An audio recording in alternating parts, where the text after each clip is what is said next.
களத்துல மக்களோட மக்களா நிக்கிற மாதிரி ஆளுங்களை தான் நான் செலக்ட் பண்ணியிருக்கிறேன். நான் எல்லா இடத்துலயும் எல்லா நேரத்திலையும் ஒரே நேரத்துல நான் போய் நிக்க முடியாது இல்லையா?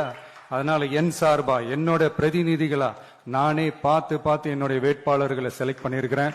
மக்களே அவங்கள எம்எல்ஏ ஆக்க வேண்டியது உங்களுடைய பொறுப்பு. உங்க குரலுக்கு ஓடி வர்ற மாதிரி ஆட்களை தான், இன்னும் சொன்னா உங்க குரல் கேட்கறதுக்கு முன்னாடியே உங்க மனசை புரிஞ்சுக்கிட்டு ஓடி வந்து உங்க தேவைகளை தீர்க்கிற மாதிரி ஆளுங்களை தான் நான் செலக்ட் பண்ணியிருக்கிறேன். நம்ம தொகுதி மயிலாப்பூர் சட்டமன்ற தொகுதி உங்க வேட்பாளர் வெங்கட்ராமன் தலைவரோட நம் வெற்றி தலைவரோட வார்த்தையை வாழ்க்கையாவே பார்க்கறவன் நான். அதான் நம்ம மயிலாப்பூர் தொகுதியில் நிக்கிறதுக்காக, மயிலாப்பூர் மக்களோட நிக்கிறதுக்காக, மயிலாப்பூர் மக்களுக்காக நிக்கிறதுக்காக வந்துட்டேன். இனி இந்த வெங்கட்ராமனுக்கு எல்லாமே நீங்க தான். உங்களுக்கும் நான் எல்லாமா இருப்பேன். எனக்கு நீ ஓட்டு போடுறதால நான் எம்எல்ஏ ஆவேங்கிறத விட உங்க வீட்டில் இருக்கிற ஒருத்தர் எம்எல்ஏ ஆக போறாங்கன்னு தான் அர்த்தம்.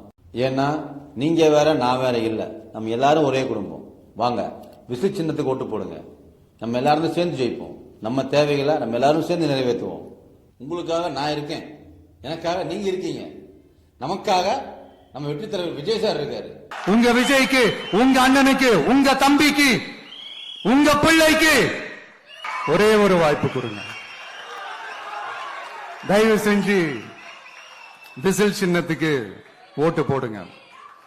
உங்க சின்னம் நம்ம சின்னம் வெற்றி சின்னம் விசில். விசில் சின்னத்துக்கு ஓட்டு போடுங்க.